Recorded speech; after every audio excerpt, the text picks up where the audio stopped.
بسم اللہ الرحمن الرحیم۔ السلام علیکم۔ انجمن فروغ اردو کے اس یوٹیوب چینل میں آپ کا پرجوش خیر مقدم ہے۔ میں عائشہ پروین آپ سے مخاطب ہوں۔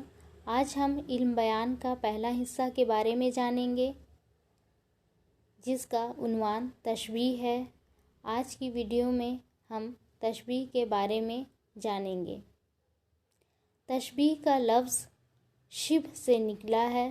یہ عربی زبان کا لفظ ہے اور اس کے لغوی معنی مشابہت، تمثیل اور کسی چیز کو دوسری چیز کی مانند قرار دینا ہے۔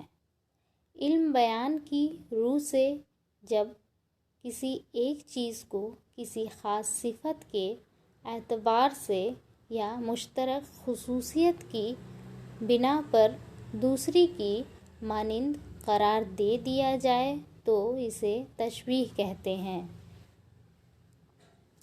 بنیادی طور پر تشبیہ کے معنی ہے مثال دینا، چنانچہ کسی شخص یا چیز کو اس کی کسی خاص خوبی یا صفت کی بنا پر کسی ایسے شخص یا چیز کی طرح قرار دینا جس کی وہ خوبی سب کے ہاں معروف اور مانی ہوئی ہو، تشبیہ کہلاتا ہے۔ مثلاً ہم یہ کہیں کہ بچہ چاند کی مانند حسین ہے تو یہ تشبیہ کہلائے گی، کیونکہ چاند کا حسن مسلمہ ہے۔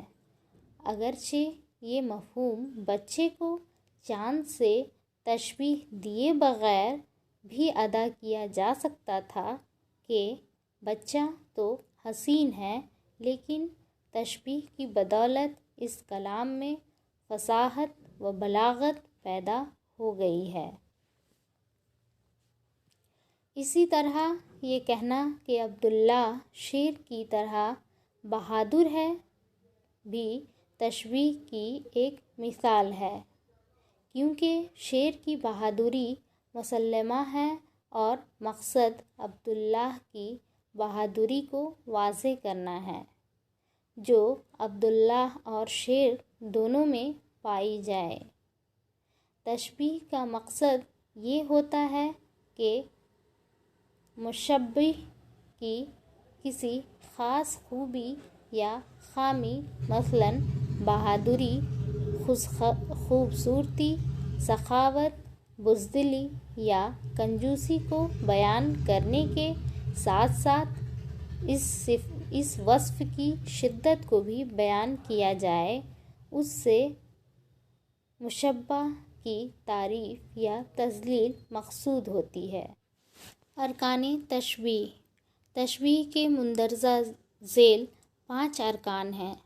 پہلا، مشبہ، جس چیز کو دوسری چیز کے مانند قرار دیا جائے وہ مشبہ کہلاتی ہے، جیسا کہ اوپر کی مثالوں میں بچہ اور عبداللہ مشبہ ہے۔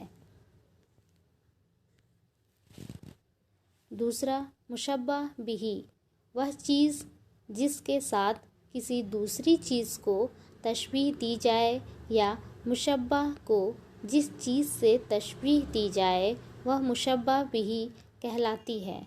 مثلاً چاند اور شیر مشبہ بہ ہے۔ ان دونوں یعنی مشبہ اور مشبہ بہ کو طرفین تشبیہ بھی کہتے ہیں۔ تیسرا، حرف تشبیہ، وہ لفظ جو ایک چیز کو دوسری چیز جیسا ظاہر کرنے کے لیے استعمال ہوتا ہے، حرف تشبیہ کہلاتا ہے۔ مثلاً اوپر کے جملوں میں مانند اور طرح حروف تشبیہ ہے۔ اس کے علاوہ اور بھی کئی حروف تشبیہ ہے، جیسا کہ مثل، ہو بہو، صورت، گویا، جوں، سا، سی، سے، جیسا، جیسے، جیسی، مثال، یا کہ، وغیرہ۔ انہیں ادوات تشبیہ بھی کہتے ہیں۔ چوتھا، وجہ شبہ۔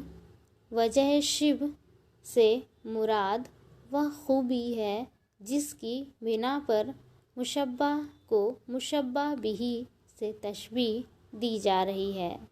مثلاً چاند کی مانند حسین میں وجہ شبہ حسن ہے، اسی طرح شیر کی طرح بہادر میں وجہ شبہ بہادری ہے۔ پانچواں، غرض تشبیہ وہ مقصد یا غرض جس کے لیے تشبیہ دی جائے غرض تشبیہ کہلاتا ہے۔ اس کا تشبیہ میں ذکر نہیں ہوتا، صرف قرائن سے ہی معلوم ہوتا ہے کہ تشبیہ کس غرض یا مقصد سے دی گئی ہے۔ مثلاً بچے کے حسن کو واضح کرنا غرض تشبیہ ہے، اسی طرح عبداللہ کی بہادری کو واضح کرنا بھی غرض تشبیہ ہے۔ محمد تقی میر کی یہ مشہور غزل ملاحظہ فرمائیں: ہستی اپنی حباب کی سی ہے، یہ نمائش سراب کی سی ہے، نازکی اس کے لب کی کیا کہیے، پنکھڑی ایک گلاب کی سی ہے۔ بار بار اس کے در پہ جاتا ہوں، حالت اب اضطراب کی سی ہے۔ میں جو بولا کہا کہ یہ آواز اسی خانہ خراب کی سی ہے، میر ان نیم باز آنکھوں میں ساری مستی شراب کی سی ہے۔ اس غزل کے دوسرے شعر میں محبوب کے ہونٹ کو گلاب کی پنکھڑی سے تشبیہ دی ہے۔ محبوب کے ہونٹ مشبہ اور گلاب کی پنکھڑی مشبہ بہ ہے۔ تشبیہ کی وجہ نزاکت اور اشتراک ہے اور غرض یہ کہ محبوب کے ہونٹ کی نزاکت اور حسن کو بڑھا کر بیان کیا جائے۔ اس شعر میں کی سی حرف تشبیہ ہے۔